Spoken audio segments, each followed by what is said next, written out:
شهر رمضان الذي أنزل فيه القرآن هدى للناس وبينات من الهدى والفرقان. محترم ناظرین الجماع، حاضرین کرام مسلمان و دیگر سامعین و سامعات، سب سے پہلے تعریف اللہ رب العالمین کے لیے جو اس کائنات کا حقیقی رازق ہے، مالک ہے، پالنہار ہے. کبریائی اس اللہ رب العالمین کے لیے جس کی بندگی میری اور آپ کی زندگی کا مقصد ہے. بعد وہ درود و سلام کا تحفہ نازل ہو تمام انبیاء کرام پر، بالخصوص اللہ رب العالمین کے آخری پیغمبر جناب مصطفیٰ محمد رسول اللہ صلی اللہ علیہ وسلم پر، آپ کے آل و اصحاب پر اللہ رب العالمین اپنا رحم کرم فرمائے سب پر آمین.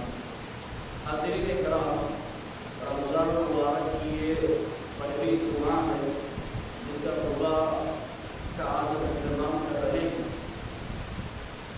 رمضان مبارک کا مہینہ وہ ببرکت مہینہ ہے جس کے بارے میں پیارے نبی صلی اللہ علیہ وسلم نے بیان فرمایا.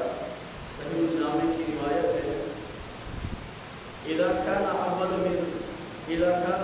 ليلة من رمضان صفدت الشياطين مرة الجن وغلقت ابواب النار ولم يفتح منها باب وفتحت ابواب الجنان ولم يغلق منها باب ونادى منادي يا باغي الخير اقبل ويا باغي الشر اقصر ولله التقاء من النار. پیارے نبی صلی اللہ علیہ وسلم بیان فرماتے اس حدیث میں کہ جب رمضان مبارک کی پہلی رات آتی ہے تو اللہ رب العالمین تمام شریر جنات کو یعنی شیاطین کو جکڑ دیتا ہے، زنجیروں سے شیاطین کو قید کر دیا جاتا ہے. شریر قسم کے جو شیاطین ہوتے ہیں ان کو جکڑ دیا جاتا ہے اور ایک ندا لگانے والا فرشتہ آواز لگاتا ہے، یا باغی الخیر اقبل، اے خیر کا ارادہ رکھنے والے، اے نیکی کا ارادہ رکھنے والے، اے ثواب کی نیت سے اعمال کرنے والے، آگے بڑھ، نیکیوں کا موسم بہار ہے، اللہ رب العالمین کی رحمت وسیع ہے، آگے بڑھ آگے بڑھ. وہیں ایک منادی اور آواز لگاتا ہے، یا باغی الشر اقصر، اے برائی کا ارادہ رکھنے والے، اے گناہگار، جو گناہ کا ارادہ جس نے کیا ہو، اللہ تعالیٰ کی رحمت وسیع ہے، باز آ جا، اپنے گناہوں سے رک جا. کیوں؟ کیونکہ اللہ رب العالمین نے جنت کے سارے دروازوں کو کھول دیا. وفتحت ابواب الجنان، جنت کے تمام دروازے کھول دیے گئے. ولم یغلق منها باب، اس میں سے کوئی ایک ایسا دروازہ نہیں جس کو اللہ نے بند رکھا. تمام دروازے اللہ تعالیٰ نے اپنی رحمت کے کھول دیے اور کہا کہ سارے جہنم کے دروازوں کو اللہ تعالیٰ نے بند کر دیا. اس مہینے ایک جہنم کا دروازہ بھی کھلا نہیں رہتا رمضان مبارک کے مہینے میں. اور اللہ رب العالمین اس مہینے میں بہت سارے جہنمیوں کو جہنم سے آزاد کرتا ہے. میرے بھائیوں، یہ رمضان مبارک کا خصوصی استقبال ہوتا ہے آسمانوں کے اوپر. رمضان کا مہینہ جب آتا ہے اللہ تعالیٰ اپنے بندوں کے لیے بہت سارے راستے فراہم کرتا ہے. جو گناہ گار ہوتا ہے اسے اللہ تعالیٰ مہلت دیتا ہے. جس کو شیاطین اپنے وسوسوں کے ذریعے سے پریشان کرتے ہیں، ان وسوسوں والے شیاطین کو وہ جو شریر قسم کے جنات اللہ تعالیٰ ان کو جکڑ دیتا ہے، موقع دیتا ہے کہ گناہ گاری سے تم باز آ جاؤ. سال بھر ہم یہ کہتے رہتے ہیں نماز نہیں پڑھ رہے، کیا کرے بھائی، شیطان پیچھے لگا ہوا ہے، اب تو آؤ نماز تو. اب رمضان میں مساجدیں کیوں خالی ہے؟ یہ شیطان کی شیطانی نہیں، ہماری خود کی شیطانی ہے کہ ہم اللہ رب العالمین کی عبادت سے بغاوت اختیار کریں. کیونکہ اللہ تعالیٰ نے بتلا دیا، تم سال بھر شیطان کی شرارت کا جو ہے اللہ تعالیٰ کے سامنے حوالہ دیتے تھے، رمضان مبارک کے مہینے میں تو ہم نے اسے قید کر دیا. پھر کیا ہوا؟ تمہاری شیطانی نہیں گئی، تمہاری خود کی شیطانی جو اللہ تعالیٰ کی عبادت سے بغاوت اختیار کرتے ہو، نمازوں سے فرار اختیار کرتے ہو، قرآن کریم کے مطالعے سے فرار اختیار کرتے ہو، یہ معلوم ہوا میرے بھائی. دوسری بات اللہ تعالیٰ قرآن کریم میں ارشاد فرماتا ہے سورۃ بقرہ، یا ایھا الذین آمنوا کتب علیکم الصیام کما کتب علی الذین من قبلکم لعلکم تتقون. ایمان والو، تم پر اللہ رب العالمین نے روزوں کو فرض کر دیا جیسے تم سے پہلی قوم اور امتوں پر فرض کیے گئے تھے، تاکہ تمہارے اندر تقویٰ اور پرہیزگاری پیدا ہو جائے. اس آیت سے سب سے پہلی بات یہ معلوم ہوتی ہے کہ اللہ رب العالمین نے جو روزے ہم پر فرض کیے، جو روزے آج مسلمان رکھ رہے ہیں، کوئی فخر والا کام نہیں کر رہے، کوئی بڑا کام نہیں کر رہے، وہ کام کر رہے ہیں جو ہم سے پہلے امتوں نے کر دیا تھا۔ کہیں ایک مسلمان اس تڑپتی ہوئی دھوپ کے اندر، اس چلچلاتی ہوئی دھوپ کے اندر روزہ رہ کر کے فخر محسوس نہ کرے کہ میں روزہ رہ رہا ہوں، تو پہلے انسان نہیں ہو گئی۔ تمہارے پاس تو کولر وغیرہ ایئر کنڈیشن وغیرہ کی ساری آسائشیں موجود ہیں، سہولیات موجود ہیں۔ تم سے پہلی ایسی امتیں گزری جن کے چھپروں والے گھر ہوا کرتے تھے، جن کے ایسے چار دیواری والے گھر نہیں ہوا کرتے تھے، ان حالات میں بھی وہ روزے رکھا کرتے تھے۔ تو یہ روزوں کے بارے میں اللہ نے کہا کہ مسلمانوں تم پہلی امت اور قوم نہیں ہو جس سے ہم یہ کام اور یہ فریضہ لے رہے ہیں، تم سے پہلی امتیں بھی گزری جو روزہ رکھا کرتی تھی۔ دوسری بات یہ معلوم ہوئی کہ یہ روزے فرض کیوں کیے گئے، کیوں اللہ تعالیٰ نے طلوع آفتاب سے لے کر غروب آفتاب تک حلال کھانے کی چیزیں ساری موجود ہیں، کیوں کھانے سے منع کیا؟ کہ اللہ تعالیٰ کے پاس دینے کے لیے روزی میں کمی ہو گئی؟ نعوذ باللہ، ایسا نہیں ہے میرے بھائی، ایسا نہیں۔ معاملہ یہ ہے کہ مسلمانوں کو معلوم ہونا چاہیے وہ اللہ رب العالمین کی روزی 3 وقت کھا رہے ہیں۔ اللہ کی نافرمانی کے بعد بھی اللہ روزی دیتا ہے۔ آپ نماز پڑھو یا نہ پڑھو، 3 وقت کا کھانا برابر کھا رہے ہیں۔ آپ اللہ کو یاد کرو یا نہ کرو، اللہ برابر آپ کو کھانا کھلا رہا ہے۔ اس مہینے میں معلوم تو ہو تمہیں بھوک کیا چیز ہوگی، تمہیں احساس تو ہو کہ مسکین اللہ تعالیٰ کے وہ بندے جو غربت میں زندگی گزار رہے ہیں، ان کی زندگی کیسے گزرتی ہے، وہ کیسے اللہ رب العالمین کا غربت میں بھی شکر ادا کر رہے ہیں۔ تمہیں معلوم تو سال بھر تم غریب کی طرف اپنی نظر کیسے دوڑاؤ گے؟ جب تمہیں غریب غربت کا احساس ہوگا، تمہیں بھوک کا احساس ہوگا، تمہیں تنگ دستی کا جب احساس ہوگا، تبھی تو تم غریب کی مدد کرو گے، فقیر کی مدد کرو گے، بھوکے کو کھانا کھلاؤ گے، کیونکہ تمہیں بھوک کا احساس ہوگا روزے کے عالم میں۔ تو اس احساس کو پیدا کرنے کے لیے بھی روزوں کو اللہ تعالیٰ نے فرض کیا۔ اور معلوم بھی تو ہونا چاہیے انبیاء کرام علیہ السلام یا پیارے نبی صلی اللہ علیہ وسلم کے صحابہ کرام نے پیٹ پر پتھر باندھ کر کے کیسے اللہ کے رسول صلی اللہ علیہ وسلم کی اتباع اور فرما برداری، کیسے انہوں نے پیٹ پر پتھر باندھ کر جنگوں میں شرکت کی، غزوہ احزاب پہ خندق کھود رہے، اتنا بڑا گڑھا کھود رہے، لیکن کھانے کے لیے مسلمانوں کے پاس کچھ بھی نہیں تھا، کھانے کے لیے کچھ نہیں تھا۔ بھوک کی وجہ سے ان کے پیٹ جا کر پیٹ کو لگ جا رہے، جا کر نبی سے شکایت کرے، اللہ کے رسول بھوک کے مارے ہمارا یہ حال ہے، ہم نے اپنے پیٹوں پر پتھر باندھا ہے۔ نبی اکرم صلی اللہ علیہ وسلم اپنا کرتا مبارک اٹھا کر دکھلا کر کہتے ہیں میں نے 2 پتھر اپنے پیٹ پر باندھا۔ تو صحابہ کرام کی بھوک کا تمہیں احساس ہو کہ کس بھوک میں انہوں نے زندگی گزاری، اس پیاس میں انہوں نے اللہ تعالیٰ کے جو ہے دیے ہوئے پر راضی ہو کر کے زندگی گزاری۔ یہی خطاب نہیں ملا رضی اللہ عنہم ورضوا کہ اللہ ان سے راضی اور وہ اللہ سے راضی۔ میرے بھائیوں بات یہ سمجھ میں آتی ہے کہ اللہ ان سے راضی ہو گئے، کچھ اعمال انہوں نے کیے، اللہ ان سے راضی ہو گئے، بات سمجھ میں آتی ہے، لیکن وہ اللہ سے راضی، اس کا کیا مطلب ہے؟ اس کا مطلب علماء کرام یہ بیان کرتے ہیں کہ اللہ تعالیٰ نے اگر انہیں بھوکا رکھا تو وہ بھوک کے ساتھ اللہ تعالیٰ سے راضی ہو گئے، اللہ تعالیٰ نے انہیں پیبند لگے ہوئے کپڑوں میں رکھا تو اس سے وہ راضی ہو گئے، بے گھر رکھا، بے ساز و سامان رکھا تو اس سے اللہ تعالیٰ سے راضی ہو گئے۔ گویا کہ ہر حال میں اللہ تعالیٰ کا شکر ادا کرنے والے وہ صحابہ تھے، ہر حال میں وہ اللہ سے راضی ہوئے، اسی لیے اللہ رب العالمین بھی ان سے راضی ہو گیا۔ تو یہ مہینہ ہمیں یہ پیغام دیتا ہے کہ غریبوں کی زندگی کی طرف دیکھو، تم اپنے محلات کی مگر مست نہ رہو۔ اللہ تعالیٰ کو پاسا پلٹنے میں دیر نہیں لگتی۔ آج کا غریب کل کا امیر ہو سکتا ہے، آج کا امیر کل کا غریب ہو سکتا ہے۔ اللہ تعالیٰ جسے چاہے بادشاہت دے، جسے چاہے فقیری عطا کرے۔ تمہیں اللہ تعالیٰ نے تونگر بنایا ہے، دولت مند بنایا، مالدار بنایا ہے، غریب کا احساس کرو، غریب کی بھوک کو دور کرو، اس کی ضروریات کو پوری کرو۔ یہ پیغام دیتا ہے رمضان المبارک کا مہینہ۔ اسی طرح رمضان المبارک کا مہینہ یہ روزوں کے ذریعے سے انسان کی شہوات کو کنٹرول کیا جاتا ہے، انسان کے نفسیات کی مکمل ترتیب ہوتی ہے، یہاں پر تربیت کی جاتی ہے۔ جیسے اللہ کے رسول صلی اللہ علیہ وسلم نے حدیث میں بیان فرمایا کہ یا معاشر الشباب من استطاع منکم الباءۃ فلیتزوج، اے نوجوانوں کی جماعت اگر استطاعت ہو تو تم نکاح کر لیا کرو، نکاح کر لیا کرو۔ اگر استطاعت نہیں ہے نکاح کرنے کی تو اللہ کے رسول نے کہا کہ تم روزے رکھو، فإنه إذا، اگر تم روزے رکھو گے تو کیا ہوگا؟ فإنه أغض للبصر وأحسن للفرج، یہ تمہاری نگاہوں کو نیچے کر دے گا ہوگا۔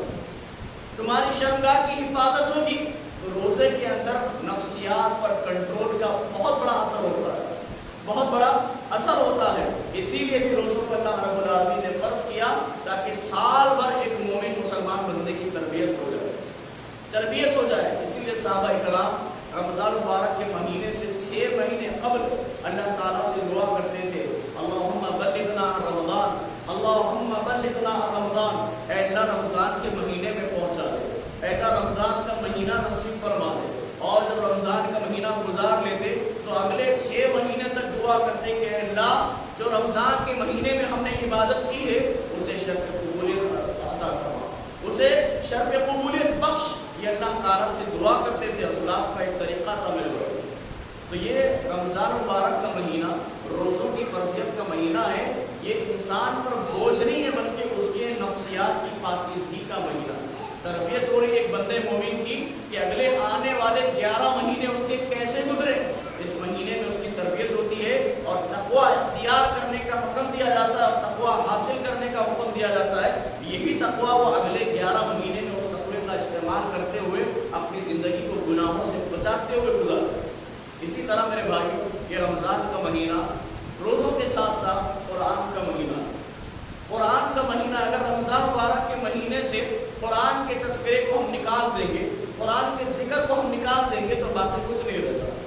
کیونکہ آپ دیکھیے رمضان کا مہینہ تمام مہینوں سے افضل اسی لیے بنا کیونکہ اس مہینے میں قرآن کو اللہ نے نازل کیا۔ ارشاد فرمایا شہر رمضان الذی انزل فیہ القرآن، کہ اللہ تعالیٰ نے اس مہینے میں، رمضان کے مہینے میں قرآن کو اللہ تعالیٰ نے نازل کیا۔ لیلۃ القدر خیر من الف شہر کیوں بنی؟ 1000 راتوں سے افضل اور بہتر کیوں بنی؟ کیونکہ اس رات قرآن کو اللہ نے نازل کیا۔ تو پورا مکمل مہینہ رمضان کا افضلیت والا اسی لیے بنا کیونکہ اس کے اندر قرآن کا نزول ہے۔ وہ رات 1000 راتوں سے افضل اسی لیے بنی کیونکہ اس رات قرآن کریم کا نزول ہوتا ہے۔ اور یہ امت بھی تمام امت سے افضل اسی لیے بنی کیونکہ اس امت کے اوپر اللہ تعالیٰ نے اس امت کے رسول کے اوپر قرآن کو نازل کیا، اور وہ رسول بھی تمام انبیاء سے امام الانبیاء بن گئے جس رسول پر قرآن نازل ہوا، اور وہ فرشتہ جو قرآن لے کر کے آیا تمام فرشتوں کا سردار بن گیا کیونکہ قرآن کریم کو اس نے لے کر کے آیا تھا۔ اور جس جگہ پر نازل ہوئی وہ تمام جگہوں میں ام القرآن اسے کہا گیا۔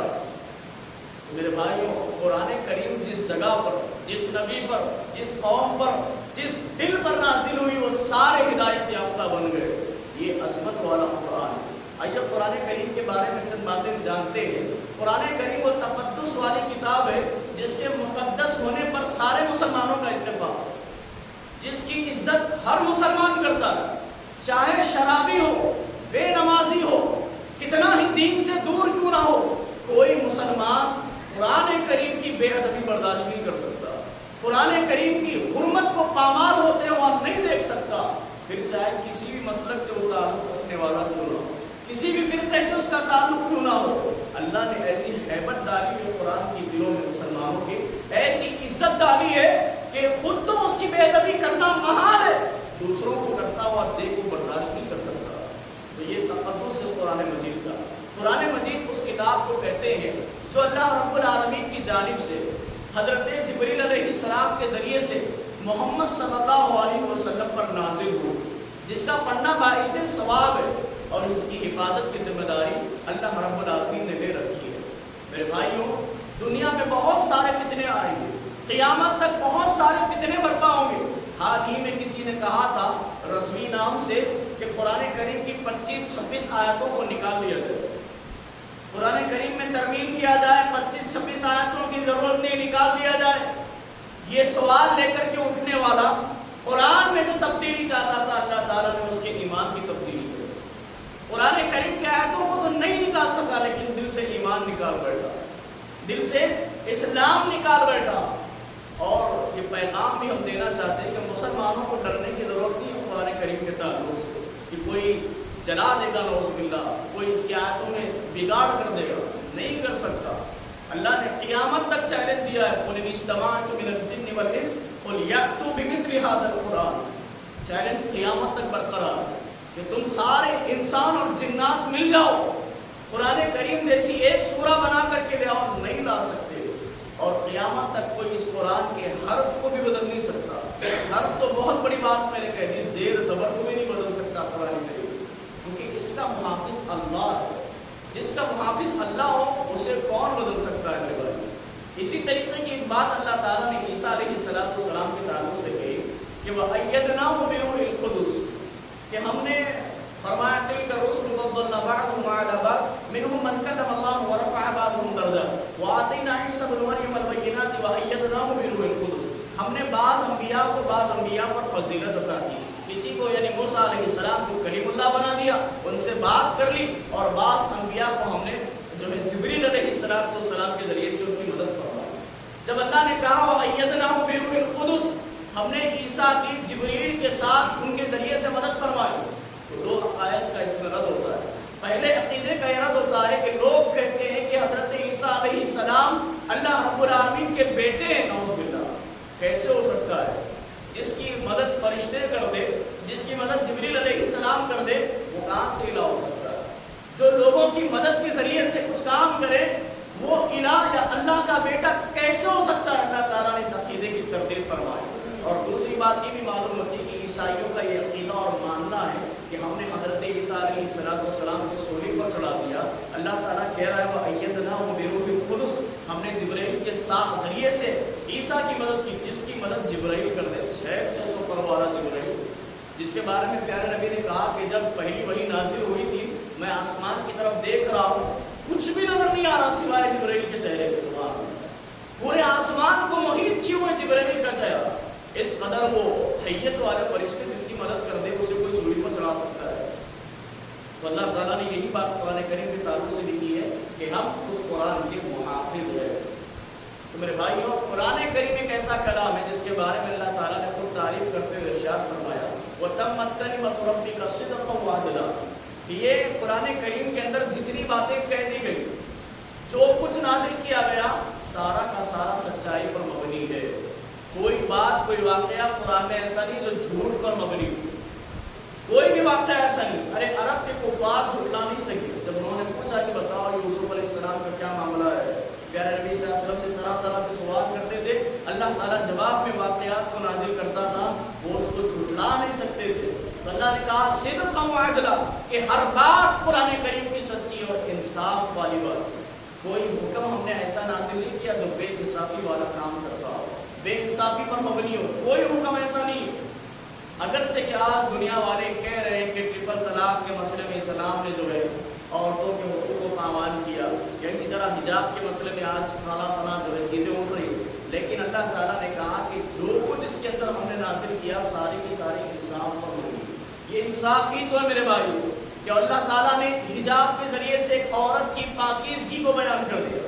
آپ دیکھیے مثال کے طور پر دنیا میں بہت ساری کتابیں ہیں, لیکن قرآن مجید مسلمانوں کی مقدس کتاب ہے جس پر مسلمانوں نے جزدان رکھا ہے. جزدان کے اندر لپیٹ کر کے اس کو رکھتے ہیں. یہ صحیح ہے غلط ہے دوسری بات ہے, لیکن اس کی عزت اتنی کرتے ہیں, وہ اتنی عزت والی کتاب ہے, اس کو جزدان میں لپیٹا جاتا ہے, حجاب میں لپیٹا جاتا ہے. دنیا میں بہت ساری عمارتیں ہیں, لیکن مسلمانوں کی مقدس عمارت خانہ کعبہ ہے, اس پر خلاف ہے. اسی طرح دنیا میں بہت ساری عورتیں ہو سکتی ہیں, لیکن مسلمان عورتیں وہ جس پر حجاب, ایمان والی عورتیں وہ جس پر حجاب. تو ہر مقدس چیزوں پر حجاب یہ مسلمانوں نے فطری طور پر رکھا. تو اللہ رب العالمین نے ایمان لانے والی عورتوں کو معمولی نہیں کہا. تم معمولی عورتیں نہیں جو راستے پر گھومنے والی دوسری عورتوں میں جیسی ہو. تمہاری تقدس کا اللہ تعالیٰ کے پاس اتنا اہتمام ہے کہ تم پر حجاب رکھا, حتیٰ کہ جب تم چلو تو تمہاری پازیب کی چھنکار کی آواز بھی غیر محرم کے کام میں نہیں کرنی چاہیے. یہ اہتمام کیا اللہ تعالیٰ نے عورتوں کا. تو ہر حکم قرآن کریم کے اندر انصاف پر مبنی ہے, بے انصافی والی بات ہی نہیں کرتا قرآن مجید. قیامت تک آنے والے تمام باطل عقائد کا رد اپنے اندر لیے ہوئے قرآن مجید کو اللہ نے نازل کیا. جتنے جھوٹے نبی کے دعوے کرنے والے قیامت تک آئیں گے, سب کا رد اپنے اندر رکھتی ہے قرآن کریم. آخرت کے منکروں پر اپنا رد, اس کا رد اپنے اندر رکھتی ہے قرآن مجید. یہ وہ عظمت والی کتاب ہے. اس کی فصاحت اور بلاغت میں آپ کے سامنے بتاؤں. ایک آیت آپ کے سامنے پیش کرتا ہوں, مختصر وقت ہے. اللہ تعالیٰ نے قرآن کریم تبارک الذی بیدہ الملک وہو علی کل شیء قدیر, ارشاد فرمایا تبارکالذی بیدہ الملک وہو علی کل شیء قدیر، بابرکت ہے وہ ذات جس کے ہاتھ میں بادشاہت ہے اور وہ ہر چیز پر قادر اور قدرت رکھنے والا ہے۔ یہ آیت اتنی لگی آپ کو، لفظی ترجمہ ہم نے کیا، اب آئیے اس کے اندر فصاحت کتنی بڑی ہے، کیا پیغام یہ آیت اپنے اندر رکھتی ہے۔ اللہ تعالیٰ نے کہا کہ تمام بادشاہت اللہ تعالیٰ کے ہاتھ میں۔ بادشاہت کا معنی ابن کثیر رحمہ اللہ بیان کرتے ہیں کہ کس کو عزت دینا ہے، کس کو ذلیل کرنا ہے، کس کو اولاد دینا ہے، کس کو بے اولاد رکھنا ہے، کس کو روزی دینی ہے، کس سے روزی چھیننی ہے، کس کو موت دینی ہے، کس کو حیات دینی ہے، ان تمام چیزوں کے اختیارات اللہ رب العالمین کے پاس ہیں۔ اللہ کے علاوہ کسی کے پاس یہ اختیارات نہیں۔ کوئی چاہ کر کسی کی عزت کو بگاڑ نہیں سکتا، کسی کو ذلیل نہیں کر سکتا جب تک کہ اللہ تعالیٰ اس کو ذلیل نہ کرے۔ آج مسلمان ایک دوسرے کی عزتوں کے پیچھے پڑے ہوئے، ہر آگے بڑھنے والے کو مسلمان اس کی ٹانگ پکڑ کر کے کھینچتے ہیں۔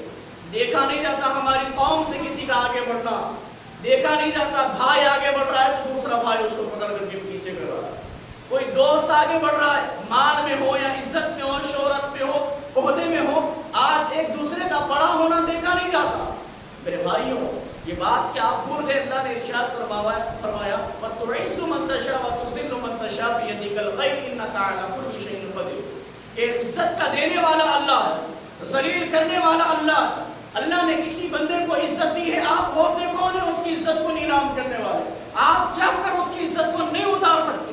آپ کیا پوری دنیا جمع ہو جائے، کسی بندے کے حق میں اللہ نے عزت لکھ دی ہے تو آپ اسے ذلیل نہیں کر سکتے، پھر جتنی آپ سازشیں کر لیں۔ ایسی تاریخ بڑی پڑی ہے میرے بھائی، انبیاء کرام علیہ السلام کی زندگی اگر ہم دیکھیں گے، بالخصوص پیارے نبی صلی اللہ علیہ وسلم کی سیرت آپ دیکھ لیجئے۔ اللہ کے رسول صلی اللہ علیہ وسلم مکہ میں دعوت و تبلیغ کا کام کر رہے ہیں، لوگوں کے سامنے توحید کو پیش کر رہے ہیں۔ لوگوں نے سمجھا کہ یہ چند دن کے افسانے ہیں، پھر اپنے آپ ان کی دعوت ختم ہو جائے گی، لیکن دیکھا کہ برابر پیارے نبی صلی اللہ علیہ وسلم کے ماننے والوں میں اضافہ ہو رہا ہے۔ برابر ایک غلام اپنے آقا کی نافرمانی کر رہا ہے، بلال حبشی رضی اللہ تعالیٰ عنہ جیسا غلام، حبشی غلام ہے لیکن اپنی زبان سے حق کا کلمہ ادا نہیں کرتا، حالانکہ اتنی سزا دی جا رہی، عرب کی تپتی ہوئی ریت پر لٹا دیا جا رہا ہے۔ سمیہ رضی اللہ تعالیٰ عنہ جیسی خاتون، ان کے جسم کے 2 ٹکڑے کر دیے جا رہے ہیں، لیکن کہہ رہی کہ اے کافروں تم اپنے انجام کی فکر کرو، میرا معاملہ اللہ کے اوپر ہے۔ یہ تمام چیزیں عرب دیکھ رہا ہے اور سمجھ گیا کہ آج ہماری بادشاہت، ہماری مملکت کو دھوکا ہے، مسلمانوں سے دھوکا ہے محمد صلی اللہ علیہ وسلم کی دعوت و تبلیغ سے۔ لہذا نبی صلی اللہ علیہ وسلم کا کیا کیا جائے، دارالندوہ میں بیٹھ کر کے انہوں نے ایک میٹنگ بلوائی، سارے کفار کے سردار جمع ہو گئے۔ جمع ہونے کے بعد ایک سے مشورہ دینا شروع کیا۔ پہلا مشورہ آیا کہ اللہ کے نبی صلی اللہ علیہ وسلم کو مکہ سے نکال دیں گے تاکہ ان سے جان چھوٹے۔ لوگوں نے کہا کہ نہیں، اسے نہیں نکال سکتے، اگر مکہ سے نکالیں گے تو دوسری طرف جائیں گے، وہاں جا کر کے تو دعوت کا کام کریں گے، سپر پاور بن کر ہم پر حملہ کریں گے، لہٰذا نکالنے کا یہ مشورہ کام میں نہیں آیا۔ دوسرا مشورہ آیا کہ محمد صلی اللہ علیہ وسلم کو زنجیروں میں جکڑ دیں گے، اسی حالت میں انہیں موت آئے چھوڑ دیں گے انہیں اسی حالت میں۔ کہا محمد صلی اللہ علیہ وسلم کے ساتھی ان کی ایک آواز پر جان قربان کرنے کے لیے تیار ہے، کیا اس حالت میں انہیں رہنے دیں گے؟ نہیں رہنے دیں گے، یاد آئیے مشورہ بھی چلنے والا ہے۔ پھر جاہلوں کے سردار ابو جہل نے مشورہ دیا کہ ہم سب مل کر کے قریش کے الگ الگ قبیلوں سے ایک سردار کو اٹھائیں گے، اٹھا کر کے سب مل کر کے یکساں وار کر کے نبی صلی اللہ علیہ وسلم کا سر قلم کر دیں گے، یعنی نبی صلی اللہ علیہ وسلم کا قتل کر دیں گے۔ اب سب خوش ہوئے، اس مشورے پر اتفاق کر لیا، سازشیں انہوں نے کر رہے، نبی کے بارے میں پلاننگیں کر رہے، اور اللہ رب العالمین کی پلاننگ کو دیکھ رہا۔ نبی صلی اللہ علیہ وسلم کی اس پلاننگ کے تعلق، کفار کی اس پلاننگ کے تعلق سے اللہ تعالیٰ نے کہا جبرائیل جاؤ میرے نبی کو بتاؤ کہ نبی کی زندگی کے بارے میں پلاننگ کر رہے ہیں، نبی کی زندگی کے فیصلے کر رہے ہیں دارالندوہ میں بیٹھ کر۔ جبرائیل جاؤ نبی سے کہہ دو کہ راتوں رات مکہ سے مدینہ نکلنا ہے، مکہ میں نہیں رہنا ہے آپ کو، آج رات اپنے بستر پر نہیں سونا ہے نبی صلی اللہ علیہ وسلم کو۔ جبرائیل علیہ السلام آ کر کے پیغام دیتے ہیں اللہ کے رسول آپ کے بارے میں ایسی سازشیں ہو رہی ہے، آج رات آپ کے گھر کا گھیراؤ کیا جانے والا ہے، آپ کے گھر کے باہر تلوار لے کر کے آپ کا انتظار کر رہے ہیں، جیسے ہی آپ گھر کے باہر نکلیں گے آپ کا سر قلم کرنے کا جو ہے ارادہ یہ رکھتے ہیں۔ تو اللہ کے رسول آپ کے بارے میں اللہ نے کہا کہ آپ نکل جائیے مکہ سے راتوں رات، ہجرت کر لیجیے مدینہ کی طرف۔ ابو بکر صدیق رضی اللہ تعالیٰ کے گھر جا کر کے سفر کی ساری تیاریاں اللہ کے رسول نے کر دی. جب رات ہوئی تو حضرت علی رضی اللہ تعالیٰ کو بلایا, بلا کر کے کہا اے علی, اللہ تعالیٰ نے مجھے ہجرت کی اجازت دی ہے, لہذا آج رات میرے بستر پر تم سونے والے ہو. آج رات میرے بستر پر تم سونے والے ہو. کون سا بستر؟ جس بستر کی گھات کفار لگایا ہوا, جس بستر کا کفار ننگی تلواروں سے استقبال کرنے کے لیے کھڑے ہوئے. حضرت علی رضی اللہ عنہ نے فوراً اللہ کے رسول صلی اللہ علیہ وسلم سے کہا کہ اللہ کے رسول نے اس بستر پر سو جاؤ. کیوں؟ سب سے پہلی چیز اللہ کے رسول سے محبت کی, جان قربان کرنے کے لیے تیار ہوتے تھے. دوسری چیز حضرت علی رضی اللہ عنہ کو معلوم تھا وما تدری نفس بالارض ان تموت, یہ کوئی نفس نہیں جانتا کس جگہ پر مرنا ہے. لیکن حضرت علی رضی اللہ تعالیٰ نے جب اللہ کے رسول سے یہ الفاظ سنے کہ علی آج رات اس بستر پر تم سو گے, صبح اٹھو گے, میرے پاس جو کفار کی امانتیں انہیں دو گے, صبح مدینے میں آ کر مجھ سے ملاقات کرو گے. جب علی نے سنا کہ اللہ کے رسول نے کہا علی صبح اٹھے گا تو کون اسے قتل کر سکتا ہے؟ بتائیے, اللہ کے رسول نے جب کہا کہ علی تم صبح اٹھو گے تو پوری دنیا مل کر حضرت علی رضی اللہ عنہ نہیں مار سکتی. کیوں؟ وما ينطق عن الهوى ان هو الا وحی یوحی. نبی اپنی خواہش نفس سے کچھ نہیں کہتے تھے, جو کچھ وہ کہتے تھے اللہ تعالیٰ کی وحی نازل ہونے کے بعد کہتے تھے. اللہ کے رسول صلی اللہ علیہ وسلم کی زبان پر یہ اعتماد تھا اللہ رضی اللہ عنہ, نبی کی حدیث پر یہ یقین تھا جو آج مسلمانوں کے اندر نہیں. نبی صلی اللہ علیہ وسلم کچھ حدیث بیان کرے, آج مسلمان کو اس پر عقیدہ نہیں. لیکن حضرت علی رضی اللہ تعالیٰ نے امت کو ایک پیغام دیا کہ اگرچہ کہ ہماری جان پر بات آئے, ایمان اللہ کے نبی صلی اللہ علیہ وسلم کی حدیث پر ایسا ہو کہ نبی کہے کہ اس تلواروں بھری بستر پر سو جاؤ تو سو جاؤ. جب نبی نے کہا کہ تمہارا خاتمہ نہیں ہو سکتا تو نہیں ہو سکتا, نہیں ہو سکتا. یہ ایمان تھا صحابہ کا. نبی اللہ نے کہا فَإِنْ آمَنُوا بِمِثْلِ مَا آمَنْتُم بِهِ فَقَدِ اهْتَدَوْا, کہ صحابہ کی طرح اگر ایمان لاؤ گے تو اللہ تعالیٰ کی نزدیک قابل قبول ہوگا. دیکھیے اللہ تعالیٰ نے یہ نہیں کہا کہ میرے نبی کے صحابہ کی طرح اعمال کرنا, کیونکہ ہم نہیں کر سکتے تو ان کی طرح اعمال. کیا ہم اپنے گھر کا پورا سامان, پوری مال و دولت لے جا کر اللہ کی راہ میں دیں گے؟ نہیں دے سکتے. آدھا دیں گے, آدھا بھی نہیں دے سکتے. اگر کسی کے بینک میں 1 لاکھ روپے ہے, کیا 50,000 آ کر کے مسجد میں ڈالے گا؟ کوئی نہیں ڈال سکتا. کیا کوئی اپنے مال و دولت میں سے جب اسے پیاس لگ رہی ہو وہ پیالہ پیاس کا کسی اور کو پلا سکے گا؟ نہیں پلا سکتا. کوئی اپنی 2 بیویوں میں سے 1 بیوی کسی بھائی کو دے گا نکاح کرنے کے لیے؟ نہیں دے سکتا. یہ صحابہ کے اعمال تھے. اللہ نے یہ نہیں کہا کہ تم صحابہ کی طرح اعمال کرو, اللہ نے یہ کہا کہ اعمال تمہارے کم ہو سکتے ہیں لیکن ایمان صحابہ ہی کی طرح ہونا چاہیے. ایمان میں کمپرومائز نہیں چلے گا, ایمان کے اندر کوئی کمپرومائز نہیں, عقیدے کے اندر کوئی کمپرومائز نہیں. صحابہ نے اللہ پر جو عقیدہ رکھا, پیارے نبی صلی اللہ علیہ وسلم سے جو عقیدت تھی وہی عقیدت چلے گی. اس کے اندر کوئی ملاوٹ اللہ کو پسند نہیں, قبول ہی نہیں ہوگی قیامت کے دن. جو ان کا عقیدہ ہے وہی اسلام ہے, جو ان کا ایمان ہے وہی اسلام ہے. اس سے ہٹ کر اسلام نہیں ہے. اسی اسلام کو پسند کرتے ہوئے اللہ تعالیٰ نے ارشاد فرمایا ان الدین عند اللہ الاسلام, اللہ کے نزدیک اب مذہب ہے تو صرف اسلام.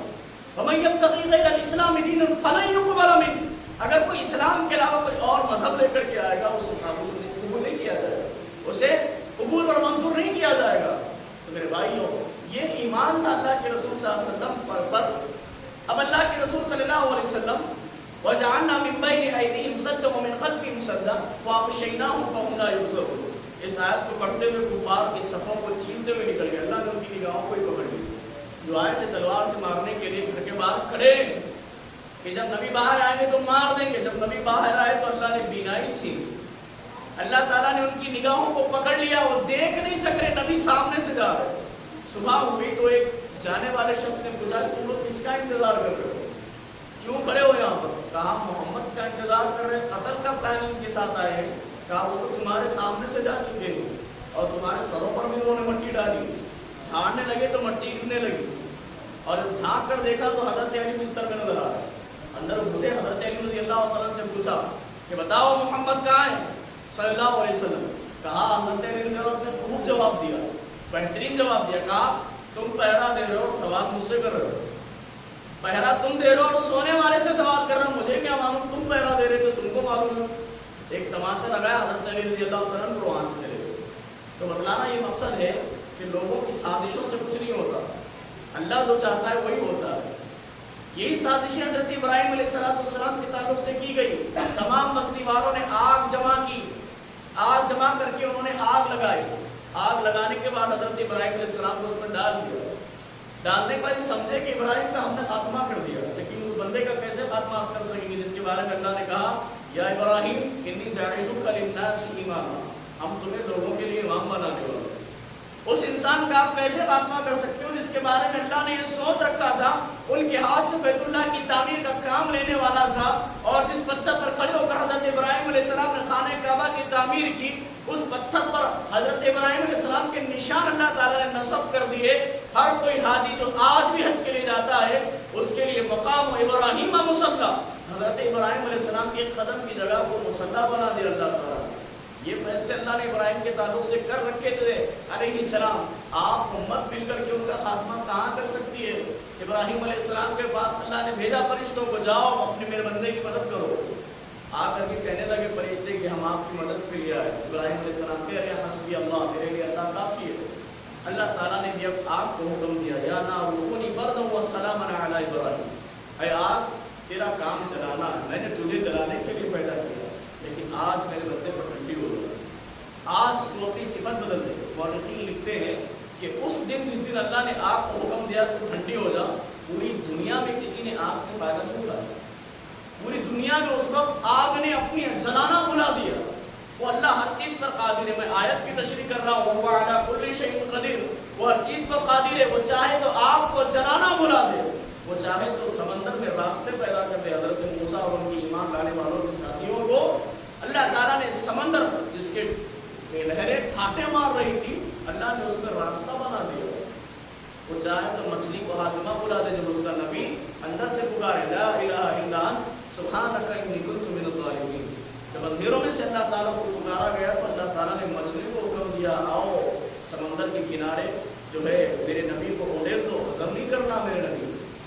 تو یہ اللہ تعالیٰ ہے جو ہر چیز پر قادر اور قدرت رکھنے والا۔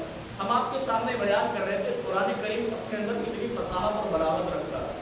جو سارا پیغام میں نے آپ کو دیا صرف ایک آیت کے ذریعے پیغام دیا، تو ہم قرآن کریم کو پڑھیں، اس کو سمجھیں، اس پر عمل کرنے کی کوشش کریں۔ مہینہ مبارک مہینہ ہے، قرآن کا مہینہ ہے، زیادہ سے زیادہ قرآن کریم کو پڑھنے کی کوشش کریں۔ قرآن کریم کو اپنی زبان میں، جو زبان آپ جانتے ہیں اس زبان میں اس کا ترجمہ موجود ہے، ترجمہ پڑھیں میرے بھائیوں۔ یہ اللہ تعالیٰ کی جانب سے خط، اللہ تعالیٰ نے سورہ ابراہیم کی آخری آیت میں بیان فرمایا ھذا بلاغ للناس، یہ قرآن میرے بندوں کے نام میرا ایک خط ہے۔ میرے بھائیوں ہمارے بزرگ جانتے ہیں جب فون کا دور نہیں تھا، ٹیلی فون کا دور نہیں تھا، خط آتے تھے دور دراز ممالک سے، تو باپ اپنے بیٹے کا خط پڑھنے کے لیے بڑا بے چین ہوتا تھا۔ بیٹا جس لینگویج میں خط لکھتا تھا اگر باپ کو نہیں آتی تھی وہ لینگویج، جا کر کے کسی سے پڑھاتا تھا، دیکھیے میرے بچے نے میرے واسطے کیا لکھا ہے۔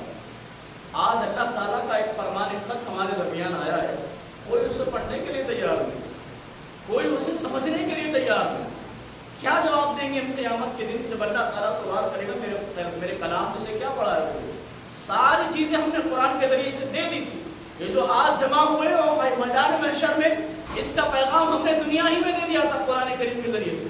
یہ جنت جہنم، یہ ترازو قائم کرنا، یہ میزان اعتدال، یہ ساری چیزیں قرآن کریم میں بیان تھی۔ کیا پڑھ کر کے آئے ہو؟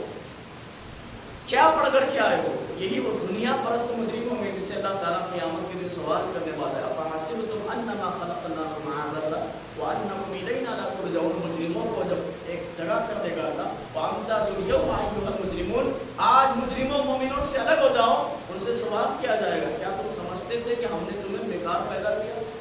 افحسبتم انما خلقناکم عبثا، کیا اللہ تعالیٰ کے پاس دوسرا کوئی کام نہیں تھا؟ اللہ نے تمہیں بیکار پیدا کیا، عبث پیدا کیا؟ کیا سمجھتے تھے وَأَنَّكُمْ إِلَيْنَا لَا تُرْجَعُونَ، میرے پاس لوٹائے نہیں جاؤ گے؟ کیا دوبارہ میرے پاس آنے پر ایمان نہیں تھا تمہارا؟ کیا سمجھتے تھے کہ یہ انبیاء، یہ واعظین، یہ خطیب جو بیان کر رہے ہیں یہ بیکار باتیں بیان کر رہے ہیں؟ قرآن کریم کی ایک ایک بات صداقت پر مبنی ہے۔ جو کچھ اللہ نے کہا قیامت سے پہلے عیسیٰ آنے والے تو آئیں گے، قیامت سے پہلے زمین سے جانور نکلے گا تو نکلے گا، قیامت سے پہلے 3 روز تک سورج نہیں نکلے گا تو سورج نہیں نکلے گا، قیامت سے پہلے یاجوج ماجوج کا آنا یقینی ہے، دجال کا نکلنا یقینی۔ ایک ایک بات قرآن کریم کی صداقت پر مبنی ہے۔ یہ مسلمان کا ایمان ہونا چاہیے۔ جب آپ اس پر یقین کرتے ہیں تو موت کے بعد جب اٹھائے جانے والے ہیں، وہاں پر جو سوالات ہونے والے، قبر کے اندر جو سوالات ہونے والے ہیں، اس کی تیاری ہمارے پاس کیوں نہیں ہے؟ کیا ہم یہ سمجھتے ہیں کہ ہم کبھی نہیں مریں گے؟ کیا ہم یہ سمجھتے ہیں کہ ہمارے ساتھ کچھ وی آئی پی جیسا سلوک ہوگا قبر کے اندر؟ کچھ ہماری وی آئی پی انٹری ہوگی؟ کیا موت کے فرشتوں سے ہم کچھ ڈیل کر لیں گے؟ کچھ پیسے دے کر کے موت کی سختیاں کم کریں گے؟ یا قبر کے اندر کچھ پیسے دے کر کے ہم اپنے قبر کی سختیاں کو کم کریں گے؟ نہیں ہو سکتا میرے بھائی، نہیں ہو سکتا۔ قبر کے اندر جو چیز چلنے والی صرف انسان کے اعمال ہے، صرف انسان کے اعمال ہے۔ اعمال کے علاوہ عذاب دینے والے فرشتے کوئی زبان نہیں جانتے، کوئی زبان نہیں جانتے آپ کی۔ آپ چلاؤ، پکارو، فلاں دہائی دو، دنیا کی دہائی دو۔ قرآن کریم میں اللہ نے کہا نا، ایک بندہ جس کو عذاب دیا جائے گا وہ دہائی دے گا، کہے گا اے اللہ میرے پاس دنیا کی دولت ہے، لے لے، لیکن اس عذاب سے چھٹکارا دے دے۔ اللہ کہے گا کلا، ہرگز نہیں ہوگا ایسا۔ وہ کلمۃ هو قائلها ومن ورائهم برزخ الى يوم يبعثون، دنیا میں واپس نہیں بھیجا جائے گا تمہیں۔ یوم تبدل الارض غیر الارض والسماوات، جس دنیا پر تو رہتا تھا وہ دنیا بدل دی ہم نے، وہ زمین کو دوسری زمین سے بدل دیا، آسمان کو دوسرے آسمان سے بدل دیا۔ اب وہ دنیا نہیں ہے جس دنیا پر تو رہتا تھا، نہیں بھیجے گا تجھے دنیا میں کہتا رہا دوبارہ۔ تو وہاں پاس صرف ایک ملا ہے، زندگی صرف ایک بار ہے۔ وہ کافرانہ عقیدہ ہے کہ مر کر کے دوبارہ کوئی اور جو ہے مخلوق بن کر کے دنیا میں آئے گا۔ ایسا نہیں ہوتا، ایسا نہیں ہوتا۔ مسلمانوں کا عقیدہ ہے کہ مر گئے، دنیاوی زندگی ختم، اب قبر کے اندر برزخی زندگی ہوئی ہے، تو عذاب ہوگا یا تو جنت کی کھڑکی کھول دی جائے گی آرام سے ایک نئی دلہن کی طرح، قیامت تک کے وہ جو ہے بندہ قبر کے اندر سوتا رہے گا، حتیٰ کہ اللہ تعالیٰ اسرافیل کو حکم دے کہ سور میں پھونک مار دے۔ جب وہ سور میں پھونک مار دیں گے فَصَعِقَ مَن فِي السَّمَاوَاتِ وَالْأَرْضِ، سارے زمین اور آسمان کی مخلوق زمین پر گر کر مر کے پڑے ہوں گے، فرشتے بھی گر جائیں گے، انسان بھی گر جائیں گے، زمین جتنی عمارتیں بنا لی ہے آپ نے سب گر جائیں گے۔ اللہ تعالیٰ کی ایک کن کے ذریعے سے دنیا ختم ہونے والی ہے، تو کیوں نہ اس کی عبادت کی زندگی گزارا۔ اس مہینے کو غنیمت جانے کہ اللہ تعالیٰ نے ہمیں رمضان کا مہینہ عطا کیا، اللہ تعالیٰ نے یہ مبارک مہینہ عطا کیا جس مہینے کے لیے اسلاف 6 مہینے سے دعا کرتے تھے کہ اللہ اس مہینے میں پہنچا ہے۔ آئیے ہم سب اللہ تعالیٰ سے دعا کرتے ہیں کہ اللہ اس مہینے کو ہمیں غنیمت جاننے کی توفیق عطا فرما، اس مہینے میں عبادت کرنے کی توفیق نصیب فرما، قرآن کریم کی تلاوت کرنے کی توفیق نصیب فرما، نمازوں کی پابندی کی توفیق نصیب فرما۔ اللہ تعالیٰ لیلۃ القدر ہم سب کو نصیب فرما اور لیلۃ القدر میں عبادت کرنے کی توفیق نصیب فرما۔ آمین۔